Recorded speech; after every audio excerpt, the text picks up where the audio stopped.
dear student. Today I will discuss that some few previous chapters that I already read this. That is our last day. In the last class I already discussed about the chapter 1, that about the location of the art, that about the size and shape of the art. Now today we are going to discuss about the chapter 2 and 3. What is the chapter 2? That is the geographic grid and the latitudes and longitudinal line. Now what is the geographical grid? That when we know that there are two major important lines that pass through in the map or globe. There are the two lines. The first one is the latitudinal line and the second one is the longitudinal line. Now suppose in a map there are two lines being passed through. One is the vertical line that is passed through into the north-south direction, and one is passed through the horizontal line that is passed through into the east-west direction. You see here that which line that passed through from the north-south. Here is the north, here is the south. So which line passed through into the north-south direction? This vertical imaginary line on the which passed through over the map or globe, that is called the longitudinal line, and which horizontal line that is passed through from the east to from the west to east. This line is known as the horizontal line. So what is the horizontal line? Which one? The which horizontal imaginary line that passed through from the east to west direction on a map or globe. This horizontal imaginary line is known as the latitudinal line. And which vertical imaginary line that passed through from the north to south direction in a map or globe. This vertical imaginary line is known as the longitudinal line. Now you can see here the latitudinal and longitudinal line always they have intersect with each other. All the lines are intersect with each other, and whenever they intersect with each other, they form a square shape type box. You can see here that they form the square shape type box. This one box is known as the grid. What is called? Grid. This one square shape box is known as the grid. And all the grids together, they are known as the grid system. All the grids together in a map or globe is known as the grid system. And in which point that there is a horizontal line on the latitude and the vertical line or longitude, they have intersect or they meet in which point. This particular point is known as the which. What is the name of this particular point? This name is the coordinates. What is the name? Is the coordinates. That in which point the latitudinal and longitudinal lines are intersect with each other. And also we have to read about the many characteristics of the latitudinal line that we already discussed. What are the characteristics? The latitudinal lines are the horizontal in nature. Second is passed through into a east-west direction. In our world, we have the 5 major latitudinal lines. What are the names there? There is the Arctic Circle, Tropic of Cancer, Equator, and Antarctic, also Tropic of Capricorn and Antarctic Circle. And between these 5 major latitudinal lines, that the equator is one of the important one. You know why the equator is one of the important latitudinal line?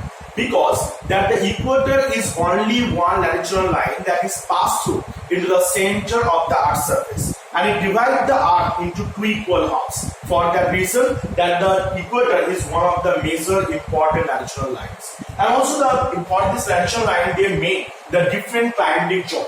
We know that our world is divided into the 3 types of climatic zone. What is their name? The first one is the torrid zone that is located both the side of equator. Next is the temperate zone that is located from the Tropic of Cancer to Arctic Circle in the northern hemisphere, and in the southern hemisphere from the Tropic of Capricorn to Antarctic Circle. These regions are known as the temperate zone, and the frigid zone that is located over the Arctic and Antarctic Circle. Now these are the different parts of here, and also we are going to read about the international date line from here. What is the international date line? That which 180-degree longitudinal line that pass through over the Pacific Ocean.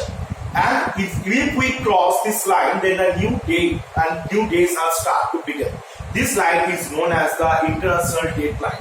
And from here the question will come like, why the international date line is take the zigzag type of shape? Because we know the international date line, if it pass through in one country, so this country they have to receive the 2 type of time zone. So want to remove this confusion among the country, their international date line it pass through in a zigzag shape. And also you can say from here also the time zone. The time zone is also very important, that by which we can measure the particular area time by through it. and between the time zone there are two times. There is a local time and standard time. That are one of the important things. What is the local time? That which longitudinal line pass through over this particular region, and according to the longitudinal on this longitudinal line, when we calculate the time of that place, it's known as the your local time. And what is the standard time? That which longitudinal line that pass through over the middle or the center of the country. According to this longitudinal line, when we measure or calculate the time, this time is known as the standard time. Again, I repeat that what is the local time? Which longitudinal line that pass through over a particular region. Over a particular region, and when on that seeing this longitudinal line, when we calculate the time of any place, that is called the local time. And when the which longitudinal line that pass through the center of any country, and we want according to it, when we measure, when we calculate any time or the longitudinal time of that place is known as the standard time. So these are the things, and also the small circle and great circle that I have to learn. The small circles are the lines that is the or not full circle, except the equator. In all the actual lines are the small circle. On the equator is called the great circle, because equator is a totally rounded. The 360 totally being rounded. That is why equator is also known as the great circle. And what are the advantage of this great circle? That by putting to the great circle, that we can reach the shortest distance in the map or globe, we can able to understand. And also the great circle is very important. That is a great circle. From seeing the great circle, we can measure the calculate the climatic condition of a place, that we are able to know. So these are the importance of the great circle.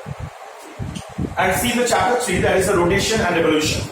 You know what is the rotation? That the when the earth rotate on its own axis. On its own axis, it takes time. That is the 24 hour, almost 24 hours. It's not the exact 24 hours. It takes the 23 hour, 56 minutes and 4 seconds. That is called the earth rotation. And what is the earth revolution? When the earth rotates around the sun on its own orbit, and it complete its one revolution, it takes time. There are the 365 days, 5 hours, 46 minutes and 48 minutes and 46 seconds. That we can take, it's almost 365 days and 6 hours. So this 6 hours constantly after 4 years, when we calculate the 6 hours, if we add, then we get the 24 hours. And you know that 24 hours equal to 1 day. So after every 4 years, then 1 day it will increase in the month of February. That is why it's also isn't very important for us also. That's a leap year, okay? And also for the rotation, that day and night we talk, because when the earth rotates in its own axis, that is only one part of the earth's surface that can fall of sun. So this part receive the day, and opposite part it did not receive the sunlight, so it being night. But for the reason only the day and night being occur. And due to the revolution, the changes in season, there always the sun, and due to the duration or the distance between the sun and earth is not in equal position. Sometimes they come very close with each other, sometimes they come very far from each other. That is why perihelion, these things will happen. So these are all the factors that we have to be learned from here, from this chapter. So today I have to here, and also there is a solstice and equinox, we have to prepare for it. So today I have to here, next we will discuss more.